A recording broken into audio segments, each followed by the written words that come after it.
Students, today we discuss about photosynthesis में most important part dark reaction. क्योंकि जो mechanism of photosynthesis है उसके दो पार्ट थे, light reaction depend on the light, but dark reaction indirectly depend on the product of light reaction. तो light reaction पूरा clear किया था, कीमोऑस्मोटिक थ्योरी क्लियर की थी, फॉस्फोराइलेशन क्लियर किया था, फोटोफॉस्फोराइलेशन। अब इसी में दूसरा मोस्ट इम्पोर्टेंट पार्ट है C3 cycle means dark reaction. तो फोटोसिंथेसिस का सेकंड पार्ट डार्क रिएक्शन। ये जो डार्क रिएक्शन है इसमें देखिए इसको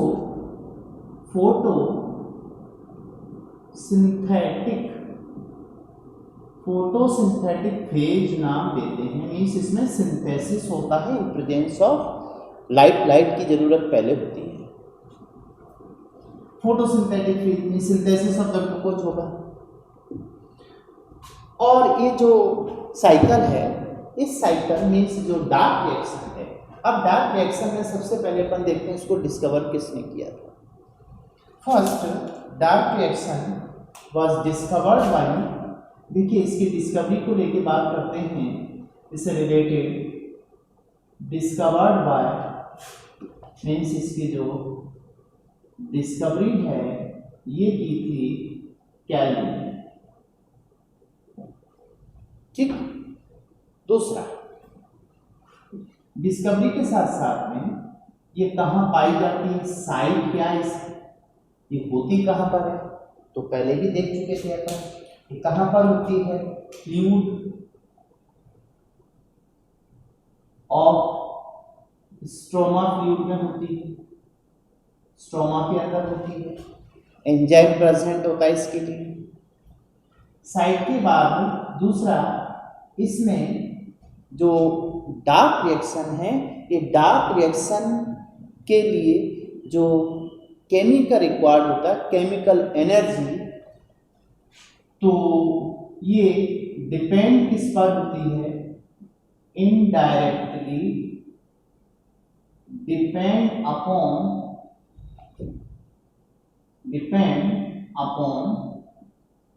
प्रोडक्ट ऑफ लाइट रिएक्शन।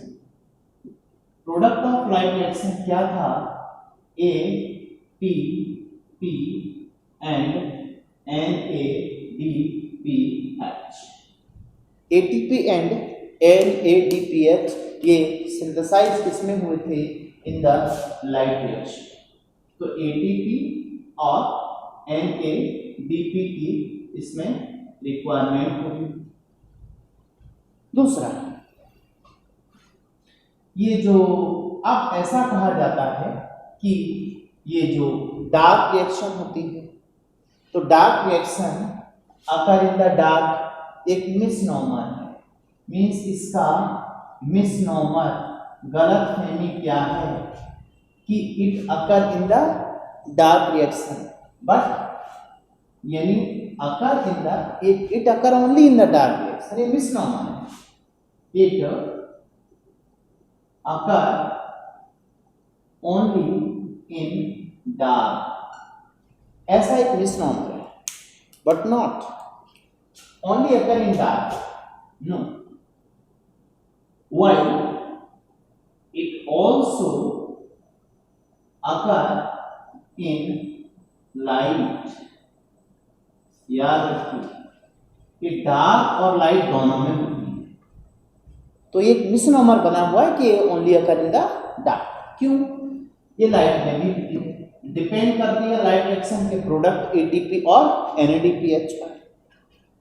दूसरा इसमें अपन देखते हैं कि ये जो डार्क रिएक्शन है इसको ऑल्सो कॉल्ड ब्लैकमैन रिएक्शन, इसको ब्लैकमैन रिएक्शन, और इसको दूसरा TCA साइकिल भी नाम देते हैं, ट्राई कार्बोक्सिलिक एसिड साइकिल। और दूसरा इसका एक नाम और है C3 साइकिल। इतने नामों से अपन इसको देखते हैं। अब आप ये देखिए इस साइकिल में इसके वे कितने होते हैं। तो अगला क्वेश्चन आता है पाथ या way of dark reaction. Way of dark reaction, तो इसमें 3 वेज होते हैं। 3 वे में पहला जो वे है ये है C3 pathway, one is the C3 pathway, second C4 pathway and fourth is the came pathway. इसको यानी डार्क रिएक्शन जिसमें सिंथेसिस होता है तो इसमें 3 पाथ होते हैं, C3 and C4 and came path. अब इसमें एक क्वेश्चन ऐसा आता है, C3 पाथ का मतलब है C3 साइकिल। तो देखिए जो C3 प्लांट होते हैं, इन C3 प्लांट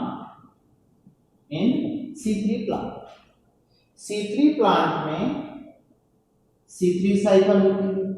चलिए दूसरा, इन C4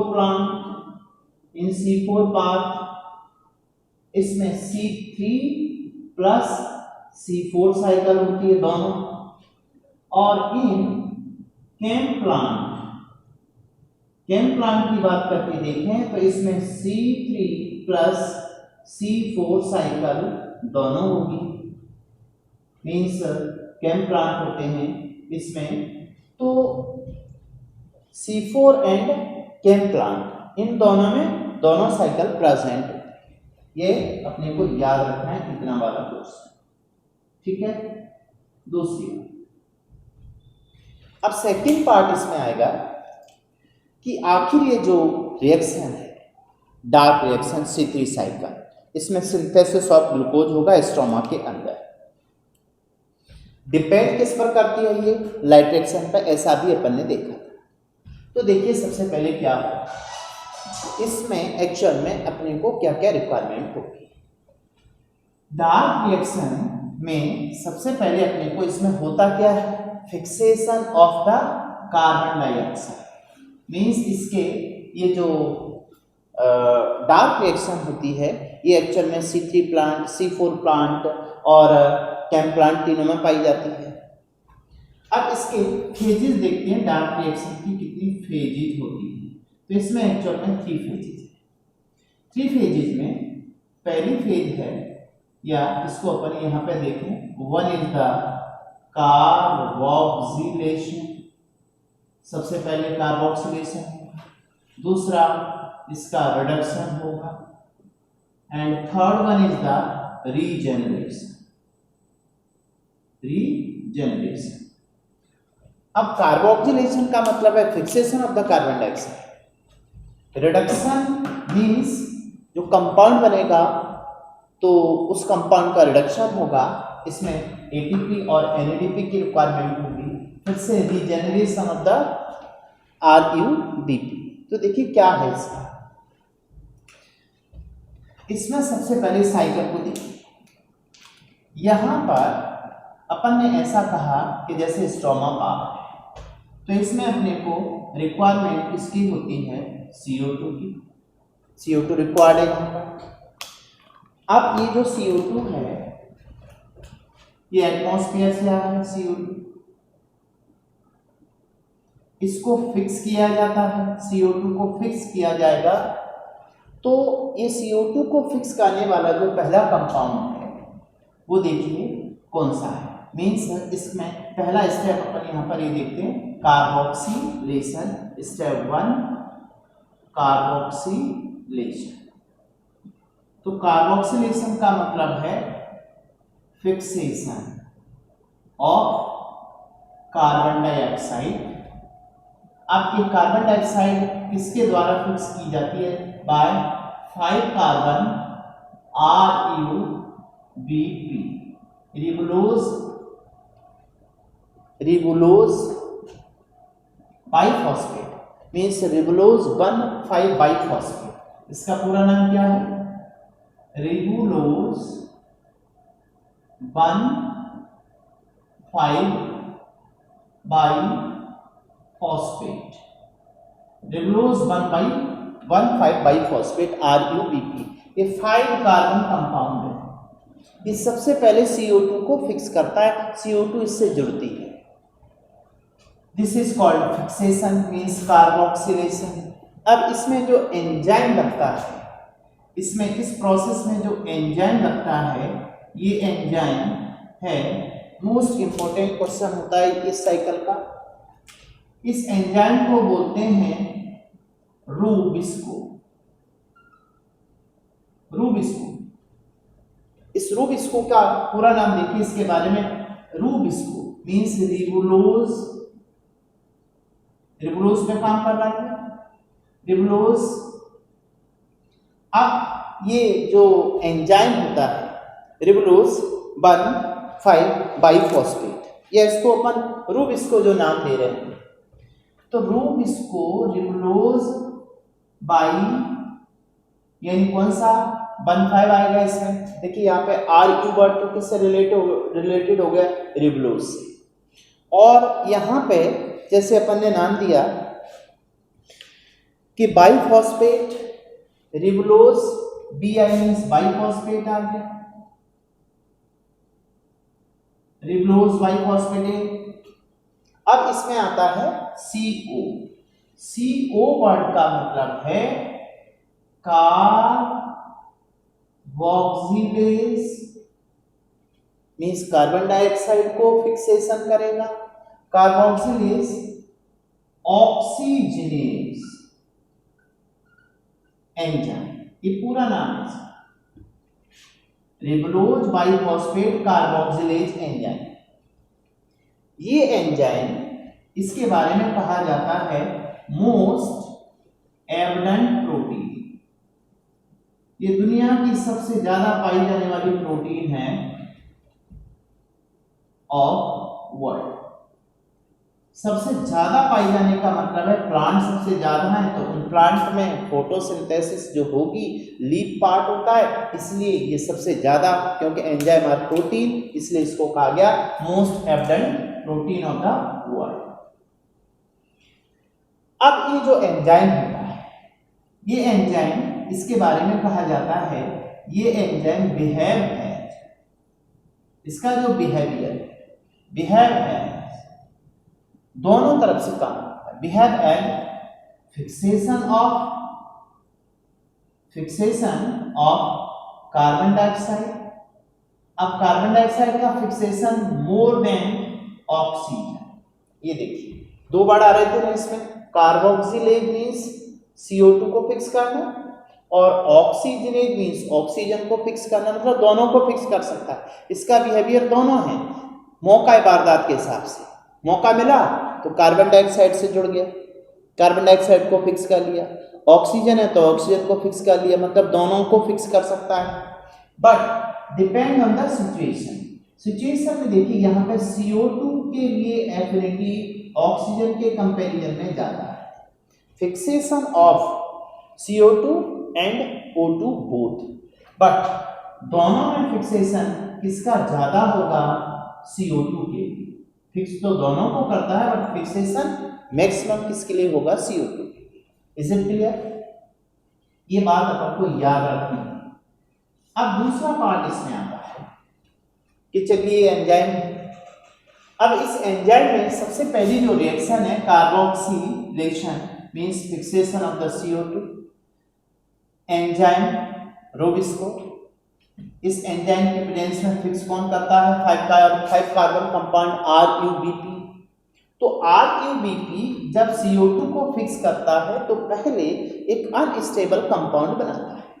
देखिए कैसे, ये CO2 है, या सबसे पहले फिक्स करने वाला RuBP है, ये CO2 को फिक्स करता है 1 molecule of the carbon dioxide. यहां पे अपन इसको इस तरह से लिखते हैं RuBP प्लस CO2।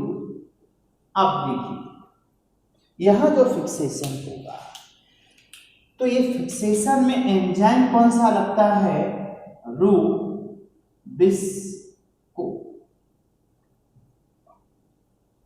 रूबिस्को। अब इस एंजाइम की प्रेजेंस में ये एक अनस्टेबल कंपाउंड बनाते हैं, वो होता है, देखिए ये RuBP 5 कार्बन कंपाउंड है, ये 5 कार्बन कंपाउंड है। अब इस 5 कार्बन से एक CO2 फिक्स होगी तो टोटल 6 कार्बन बनेंगे। तो 6 कार्बन कंपाउंड को देखिए कौन सा बनेगा, तो ये बनता है यहाँ पर 2, जो कंपाउंड का नाम है, this compound is 2 carboxy 3 keto, 2 carboxy 3 keto आरबे, इसको नाम दिया जाता है एरेबिनिटॉल, एरेबिनिटॉल 2 कार्बोक्सी 3 कीटो आर्बेनिटॉल 1,5 बाइफॉस्फेट, पूरा नाम है 1,5 बाइफॉस्फेट।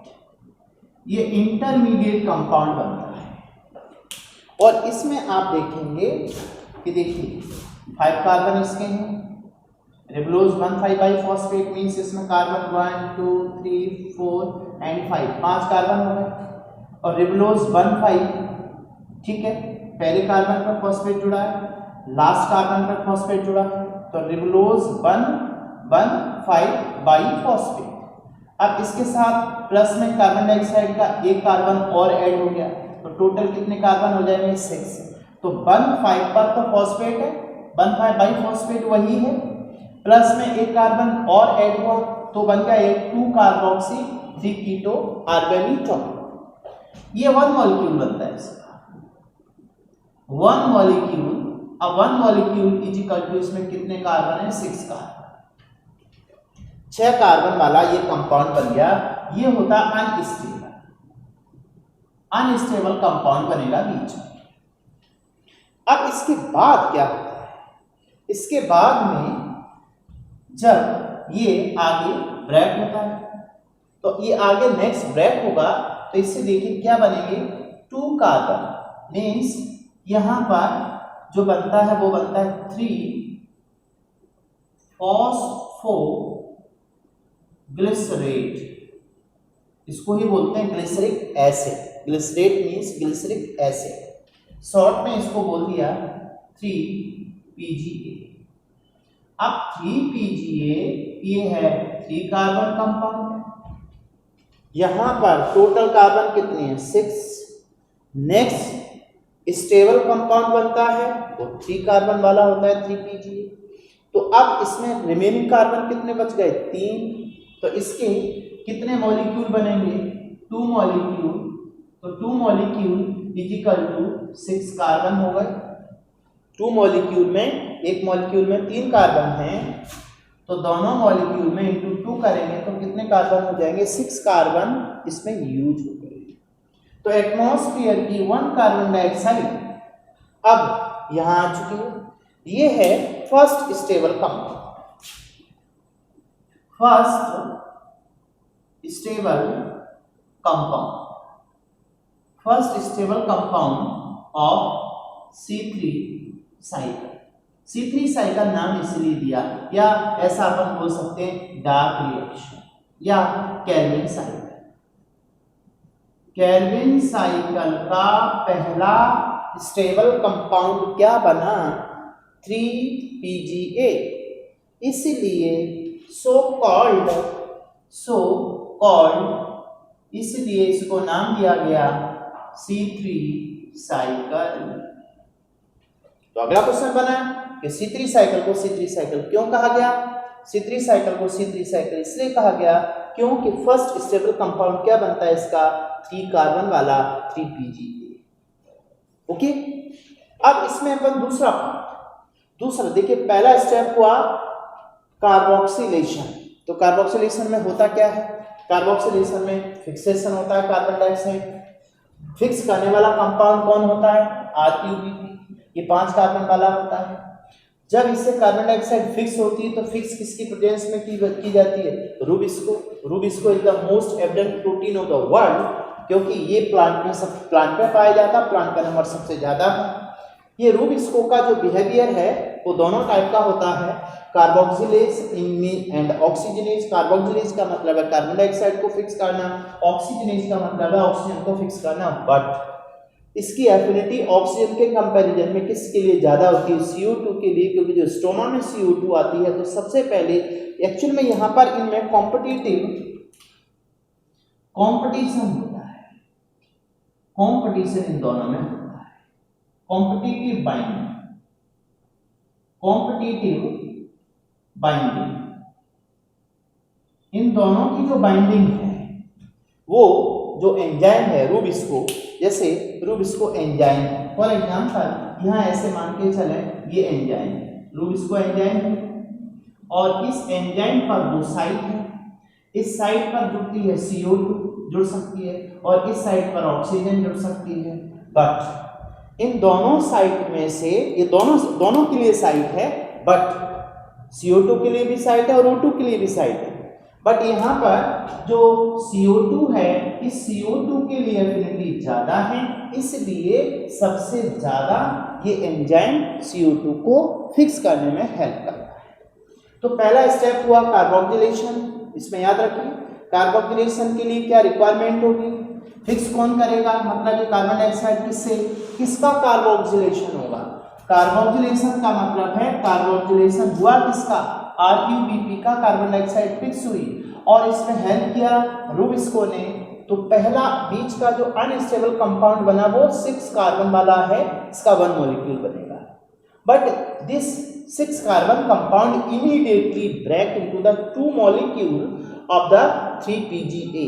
3PGA means 3 phosphoglyceride. देखिए ये 6 कार्बन होंगे, इसको बीच में से अपन ब्रेक करते हैं तो एक ये बचेगा, तो 3 फॉस्फोग्लिसरेट। अब ये स्टेबल कंपाउंड होता है इस साइकिल का, पहला स्टेबल कंपाउंड है, इसलिए इस साइकिल को क्या नाम दिया गया? C3 cycle. अब इसमें दूसरा स्टेप जो है, दूसरा स्टेप वो अपना कौन सा है? रिडक्शन। ठीक है, तो अब इस रिडक्शन को देखते हैं अपन। अब ये जो रिडक्शन सेकेंड स्टेप, इसमें रिडक्शन किसका होगा? देखिए रिडक्शन के लिए अपन को एनर्जी की रिक्वायरमेंट होगी। रिडक्शन NADPH को रिड्यूसिंग पावर का था। तो यहां पर ये जो रिडक्शन है ये होगा 3PGA का। कार्बोक्सिलेशन किसका हुआ था? RuBP का। रीजेनेशन वापस किससे? रीजेनेशन में इससे वापस क्या बनेगा? देखिए इससे ये बना और इससे फिर वापस बन जाएगा RuBP का रीजेनेशन होगा थर्ड स्टेप। तो आप इसमें अपन ने देखा कि RuBP CO2 से कार्बोक्सिलेज होकर इस एंजाइम की प्रेजेंस में, और इस एंजाइम को एक्टिव करने के लिए अपने को मैग्नीज और रेड लाइट की रिक्वायरमेंट होती है। रेड लाइट एंड मैग्नीज ये दो अपने को जरूरी होती है किसके लिए? सॉरी मैग्नीज नहीं, magnesium Mg and red light, ये दोनों एक्टिव करते हैं रूबिस्को एंजाइम को। एंजाइम एक्टिवेट करेंगे, और ये कहाँ प्रेजेंट है? स्टोमा। अब स्टोमा के अंदर फर्स्ट स्टेबल कंपाउंड बन गया 3PGA, 3 फॉस्फोग्लिसरेट। इसी को एसिड भी बोलते हैं, 3 फॉस्फोग्लिसरिक एसिड। अब सेकेंड स्टेप देखते हैं, 3PGA का रिडक्शन होगा। तो इसमें अपने को एनर्जी रिक्वायर जो लाइट रिएक्शन से थी, लाइट रिएक्शन में ATP और NADPH का सिंथेसिस हुआ था। तो देखिए यहाँ पर क्या होगा, इसमें अब मींस नेक्स्ट स्टेप देखिए, नेक्स्ट स्टेप है रिडक्शन। ये पूरा स्टेप 1 कार्बोक्सिलेशन, ये पूरा स्टेप ये कार्बोक्सिलेशन है। अब दूसरा स्टेप रिडक्शन। तो रिडक्शन 2 स्टेप में कंप्लीट होगा। पहले स्टेप में जो 3 फॉस्फोग्लिसरेट है, यहाँ पर इसमें 1 ATP ब्रेक होगा, और इससे ADP plus inorganic phosphate release होगा। अब ये एक्स्ट्रा फॉस्फेट आ गया, ये 3 कार्बन वाला मॉलिक्यूल है और 3rd कार्बन पे जुड़ा हुआ है फॉस्फेट। अब एक और एक्स्ट्रा फॉस्फेट आ गया, मीन्स 1,3 पहले कार्बन पे और ऐड हो जाएगा। यदि अपन इसकी बात करें 3 कार्बन वाला है 1, 3, ये 3 कार्बन है, 3rd पे क्या जुड़ा हुआ है यहाँ पर फॉस्फेट। ये 2 मॉलिक्यूल है, यहाँ से बन गए। देखिए इसमें 6 कार्बन, इसको बीच में से ब्रेक कर दो तो 3 कार्बन वाला ये बन गया 3-फॉस्फोग्लिसरेट। अब रिडक्शन जब होगा तो एटीपी की रिक्वायरमेंट हुई, एक फॉस्फेट रिलीज हुआ। अब इसमें इससे बन गया 1,3 पहले कार्बन पे और दूसरे कार्बन पर जुड़ गया और ये बन गया 1,3 डाई फॉस्फोग्लिसरिक एसिड 3DPGA या ग्लिसरल्डिहाइड नाम देंगे इसको, सॉरी ग्लिसरेट एसिड है। अभी यही फॉर्म है, इसको पूरा भी लिख सकते हैं 1,3 डाई फॉस्फोग्लिसरेट 1,3 डाई फॉस्फोग्लिसरेट ये सिंथेसाइज हुआ, ठीक है 1,3 डाई फॉस्फोग्लिसरेट। अब उसके बाद फिर से रिक्वायरमेंट होगी एनर्जी की, तो यहाँ पर 1 ATP फिर से ब्रेक होगा और यहाँ रिक्वायरमेंट होगी फिर से फॉस्फेट की, इनऑर्गेनिक फॉस्फेट रिलीज होगा और साथ में यहाँ पर 2NADPH जो रिड्यूसिंग पावर था तो इससे बन जाएगा 2NAD+H। ये ब्रेक हो, इसको याद रखना है अपन। इस स्टेप में 2NADPH ब्रेक हो जाएगा इस रिएक्शन। दूसरा 1 ATP, तो अभी तक अपन देख पा रहे हैं 2 ATP और 2 NADPH का यूज हुआ रिडक्शन में। 3-फॉस्फोग्लिसरेट एसिड है, तो एसिड का जब रिडक्शन होगा तो क्या बनेगा एल्डिहाइड। देखिए तो यहां बन गया 3-फॉस्फोग्लिसरल्डिहाइड 3-फॉस्फोग्लिसरल्डिहाइड। ये भी एक्चुअल में कितने कार्बन का मॉलिक्यूल है 3 कार्बन, और 3 कार्बन के साथ साथ इसके कितने मॉलिक्यूल बनेंगे 2 मॉलिक्यूल, तो टोटल कार्बन कितने हो गए 6। अभी देखिए अभी तक 6 कार्बन है। RUBP में 5 कार्बन है, ये 5 कार्बन कंपाउंड है, इसने एक CO से रिएक्शन किया तो 6 कार्बन का एक अनस्टेबल कंपाउंड बना। ये ब्रेक हुआ 2 मॉलिक्यूल में, 2 मॉलिक्यूल पर मॉलिक्यूल 3 कार्बन वाला है। इसके बाद इसका एसिड का रिडक्शन हुआ तो अभी भी 2 मॉलिक्यूल है, इसमें 6 कार्बन फिक्स है, अभी भी एक भी कार्बन इस साइकिल से रिलीज नहीं हुआ है। अब क्या होगा, यहां पर few molecule of the glyceraldehyde ये यहां से रिलीज होंगे और रिलीज करेंगे, मान लीजिए 1 साइकिल है तो 1 साइकिल में 1 कार्बन रिलीज, और ये 1 कार्बन रिलीज किसके लिए होगा फॉर सिंथेसिस ऑफ ग्लूकोज, यहां पर होगा फॉर सिंथेसिस ऑफ ग्लूकोज, और ग्लूकोज बाद में सिंथेसाइज होकर किस, अच्छा इस 3-फॉस्फोग्लिसरल्डिहाइड को ट्रायोज शुगर भी नाम देते हैं, ट्रायोज शुगर, इसी को ट्रायोज शुगर कहते हैं। ठीक है, थोड़ा सा डायग्राम से समझ आ रहा है थ्योरी से। आप एनसीईआरटी में देखेंगे तो उसको साइक्लिक फॉर्म में दिया, अपन अपने तरीके से समझने की कोशिश करते हैं। तो पिक्चर क्या क्लियर हुई दिमाग में? सबसे पहले स्ट्रोमा के अंदर RUBP 5 कार्बन वाला, ये कार्बन डाइऑक्साइड को फिक्स करता है इन प्रेजेंस ऑफ रूबिस्को और इसको एक्टिवेट करते हैं मैग्नीशियम एंड रेड लाइट। तो लाइट में भी हो रही है डार्क रिएक्शन। ये मिसनॉमर था कि केवल ये मिसनॉमर की केवल एक इसमें होती है dark, also occur in the light. अब इसमें CO2 फिक्स हुआ तो फिक्स होकर लास्ट में 3 कार्बन का स्टेबल कंपाउंड बना है, 3 कार्बन वाला 1 मॉलिक्यूल है, तो 2 मॉलिक्यूल मीन 6 कार्बन फिक्स है। फिर इसका रिडक्शन हुआ, एसिड से एल्डिहाइड बन गया, एल्डिहाइड बना, इसी को ट्राइस शुगर कहते हैं। अभी भी इसमें 6 कार्बन, 2 मॉलिक्यूल। तो इनमें से कुछ मॉलिक्यूल रिलीज होते हैं कार्बन को लेके, और ये रिलीज होकर क्या बनाते हैं, ग्लूकोज के लिए 6 कार्बन चाहिए। तो अभी एक टर्न हुआ है, 1 टर्न में 1 कार्बन फिक्स हुआ, रिलीज हुआ, किसके लिए, ग्लूकोज के सिंथेसिस के लिए। अब ग्लूकोज फिर यूज किसमें होता है, ग्लाइकोलाइसिस में। तो इस रिडक्शन को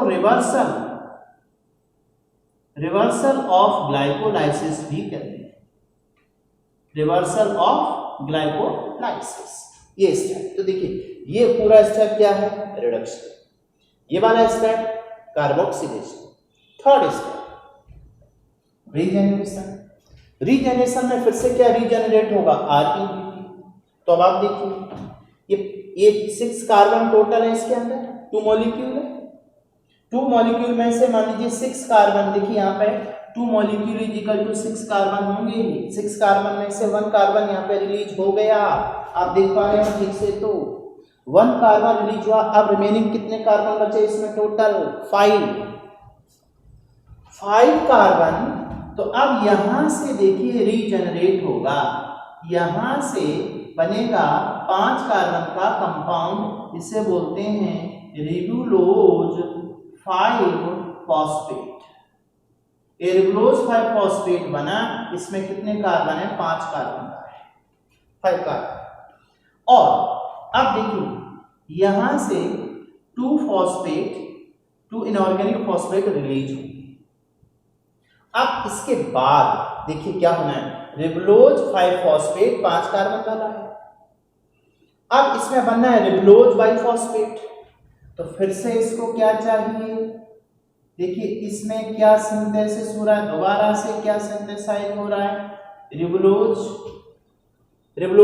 तो यहां पर इस स्टेप में फिर से अपने को 1 ATP की रिक्वायरमेंट होगी।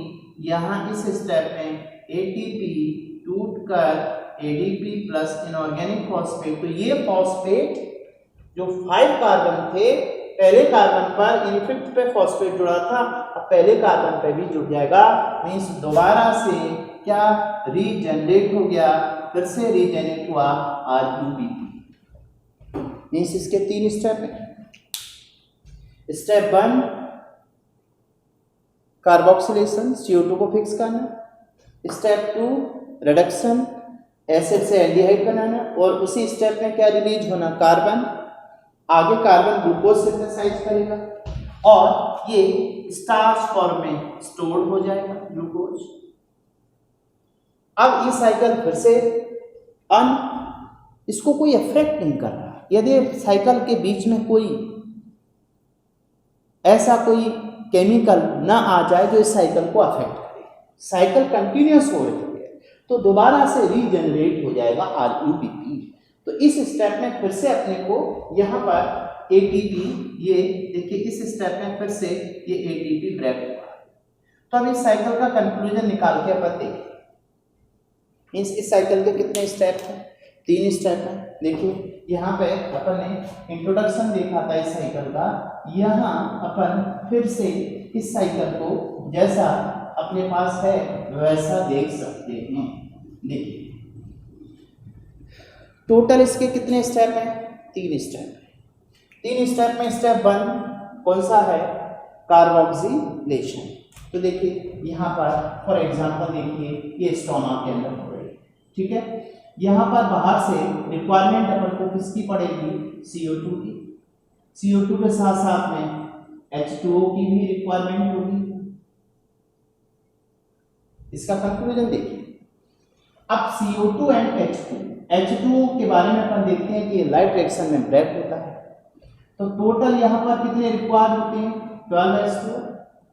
12H2O जब ब्रेक होंगे लाइट रिएक्शन में, तो यहाँ पर इनसे क्या रिलीज होगा, इनसे रिलीज होगा नियर अबाउट, क्योंकि 2H2O से रिलीज होते हैं 3 ATP और 2 NADPH। तो इस तरह से यहाँ पर यहाँ रिलीज हुए 18 ATP 12 NADPH। ये एक्चुअल में product of light reaction, product of light reaction. Clear? इन प्रोडक्ट का यूज किसमें होगा? डार्क रिएक्शन में, to the fixation of the carbon dioxide. इस कार्बन डाइऑक्साइड को फिक्स किया। फिक्स करने के लिए सबसे पहले एक कंपाउंड है ReBP, ये ReBP है। ये ReBP में अपन जानते हैं कितने कार्बन का था? 5 कार्बन। अब यहाँ CO2 फिक्स हुई in the presence of rubisco. Rubisco की प्रेजेंस में फिक्स होगी CO2। फिक्स होकर के फर्स्ट कंपाउंड जो बनेगा वो बनेगा अनस्टेबल, ये वाला। फिर ये ब्रेक होगा और ब्रेक होकर के इससे बन जाएगा 3PGA। अब ये 3 कार्बन कंपाउंड होता है तो इसमें 2 मॉलिक्यूल बनेंगे, टोटल हो गए 6 कार्बन। क्लियर? तो पहला स्टेप क्या हुआ? फर्स्ट स्टेप, ये स्टेप हुआ, ये वाला स्टेप हुआ इस स्टेप को बोलते हैं पहला step carboxylation. Carboxylation step 1। Clear है? Second step reduction. अब जो 3PGA है इसका रिडक्शन होगा तो फाइनली 3PGAL बनेगा। ये भी 3 कार्बन का कंपाउंड है, 2 मॉलिक्यूल बराबर 6 कार्बन होगा इसके अंदर भी। अब इनमें से यहां पर देखिए टोटल अपन देखें 2 ATP प्लस 2 NADPH ये यूज होगा और इससे 2 ADP प्लस 2 NADP। अब अपन ये देखते हैं कि यहां पर 1 टर्न हो, एक टर्न हो साइकिल का, तो उसका कंक्लूजन निकाल के देखें। अब इनमें से क्या होता है, कुछ मॉलिक्यूल इस एल्डिहाइड के रिलीज होते हैं। तो यहां पर कार्बन रिलीज हुआ, ये carbon release to synthesis for synthesis किसका होगा? Of glucose. ये ग्लूकोज सिंथेसाइज हुआ है, बाद में ग्लूकोज किस फॉर्म में स्टोर हो जाएगा? स्टार्च फॉर्म में। ट्रांसपोर्ट किस फॉर्म में होगा? सुक्रोज फॉर्म में।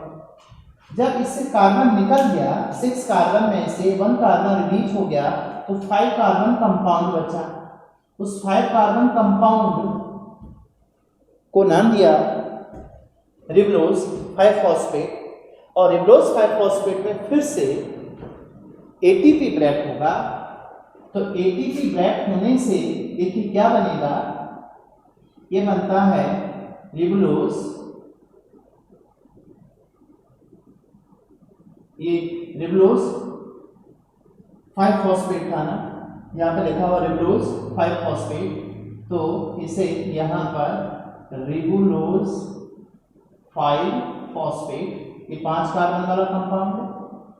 अब इससे रीजेनरेट होगा ReBP। तो देखिए ये स्टेप कौन सा है?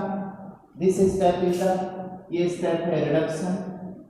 सेकेंड स्टेप, ये B स्टेप हो गया, और C स्टेप देखिए यहां पर हुआ जिसमें रीजेनरेशन में फिर से ये C स्टेप है। यहां पर क्या ब्रेक हुआ? ATP और ADP प्लस इनऑर्गेनिक फॉस्फेट। ये बेसिकली C3 साइकिल है। अब इसका कंक्लूजन देखिए C3 साइकिल का। C3 साइकिल में 1 CO2 फिक्स हो। टोटल CO2 की रिक्वायरमेंट कितनी है? 6 CO2। 12H2 is equal to 1 molecule of the glucose, ये मालूम था। 1 CO2 फिक्स करना है, 1 CO2 फिक्स करना है तो इसके लिए अपने को एक कार्बन फिक्स होता है, तो अपने को यहाँ पर 3 ATP, देखिए 3 ATP कहाँ रिक्वायरमेंट होती है?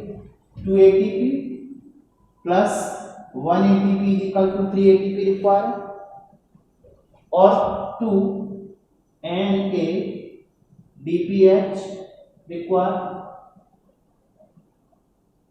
यहां रिक्वायरमेंट अपने को 1 कार्बन डाइऑक्साइड को फिक्स करने में कितने एटीपी लग गए। दूसरा 3 ATP प्लस 2 NADPH ये लाइट रिएक्शन से प्रोड्यूस हुए थे। तो यहां पर अपन को यदि टोटल अपने को देखें ये रिलीज होती है तो इसमें 2H2O स्प्लिट, तो इससे अपने को ये मिला था, जब ये स्प्लिट होगा तो ये मिल जाएगा। क्लियर? 2H2O स्प्लिट होते हैं तो अपने को ये मिला और इसका यूज कहां हो रहा है? In the fixation of CO2 in the dark reaction. ये लाइट रिएक्शन, ये डार्क रिएक्शन। अब दूसरी बात देखिए, अब अपन यहां देखते हैं कि 1 turn of Calvin cycle, 1 turn of Calvin cycle, kelvin and Melvin. इसको एक्चुअल में एक्सप्लेन किसने किया था? ये जो डार्क रिएक्शन है फोटोसिंथेटिक फेज होती है और इसको केल्विन मेल्विन साइकिल भी बोलते हैं। ठीक है, केल्विन मेल्विन साइकिल। तो अब इसमें क्या देखा गया? आप देख पा रहे हैं यहां पर कि जो H2O है तो H2O ब्रेक हो रहा है, H2O स्प्लिट हो रहा है, इससे ये रिलीज हो रहा है और इससे क्या रिलीज हो रहा है? मींस सॉरी यहां पर इस तरह से। ये कौन सी रिएक्शन है? इसको लाइट रिएक्शन बोलते हैं, लाइट रिएक्शन। ठीक, और इसमें रिक्वायर्ड होती है किसमें? इन डार्क रिएक्शन। शायद बात को समझ पा रहे हैं, ये बात पहले भी कई बार आ चुकी है। लाइट रिएक्शन के प्रोडक्ट का यूज किसमें होता है? इन द डार्क रिएक्शन में रिक्वायर्ड होगा। अब 1 turn off the Calvin cycle, एक केल्विन साइकिल में क्या क्या होगा? देखिए 1 केल्विन साइकिल में 1 CO2 फिक्स, 1 CO2 फिक्स।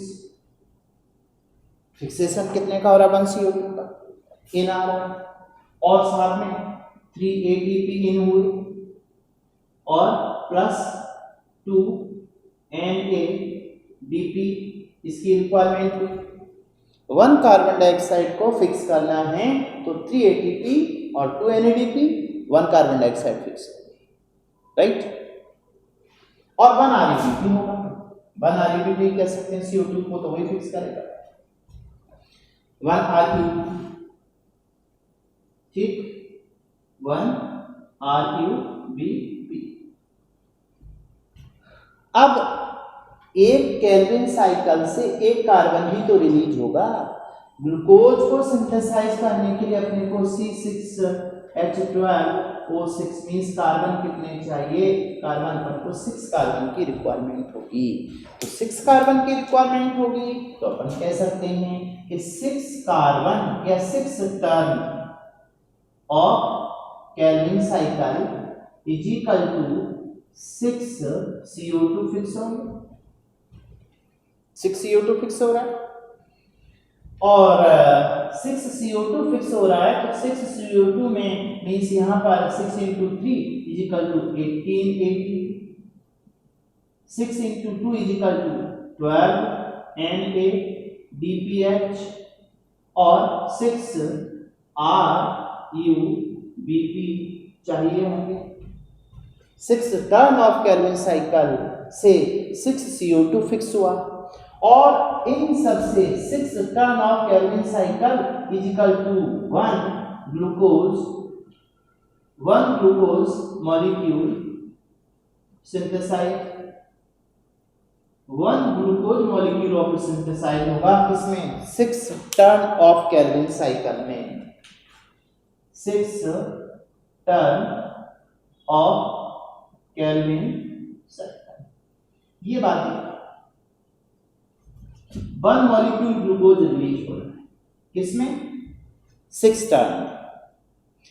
तो 6 टर्न जब उस साइकिल के होंगे। तो 1 टर्न, अब आप देखिए 1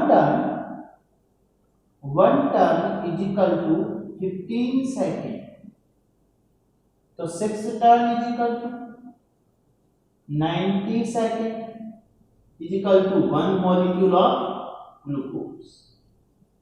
अब आप सोच सकते हैं ग्लूकोज का एक मॉलिक्यूल बनाने के लिए 1.5 मिनट लगता है, और ऐसे कई ग्लूकोज मिलकर के बहुत सा सेलुलोज बना पाते हैं। तो आप समझ रहे हैं चावल का एक दाना, गेहूं का एक दाना, उसको बनाने में कितनी एनर्जी और कितना टाइम लगा होगा। तो दाने की कीमत समझिए, उस आटे की या उस नमक, उस चावल की या गेहूं की एक की कीमत समझिए, उसमें कितना नेचर ने अपना टाइम बर्बाद किया। और नेचर का सबसे प्यारा जो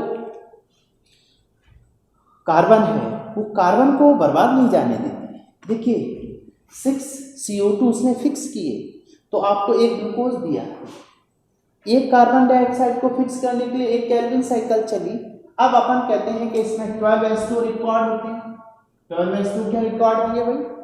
2H2 जब लाइट रिएक्शन में स्प्लिट होते हैं तो उससे अपने को 3 ATP और 2 NADPH सिंथेसाइज हुए थे। तो इस तरह से अपने को 12H2O ये अपने को देता है टोटल एनर्जी। ये लाइट एनर्जी का यूज देखिए, इस लाइट एनर्जी का यूज कहाँ पर हो रहा है?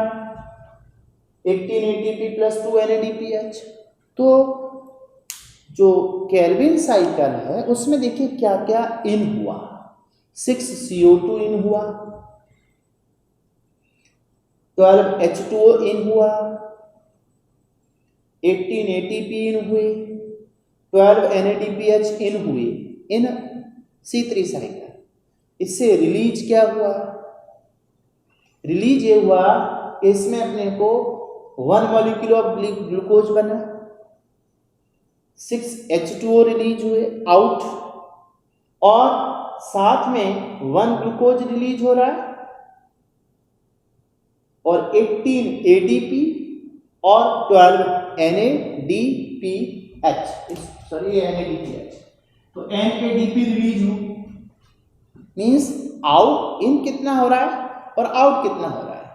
ये बात अपन देख चुके इसमें, तो मुझे लगता है कि ये बात समझ आ गई होगी कि किस तरह से इस पूरी C3 साइकिल में इन और आउट की बात कर सकते हैं। इन एंड आउट बताइए, चाहिए आपको इन फिल कर डालना।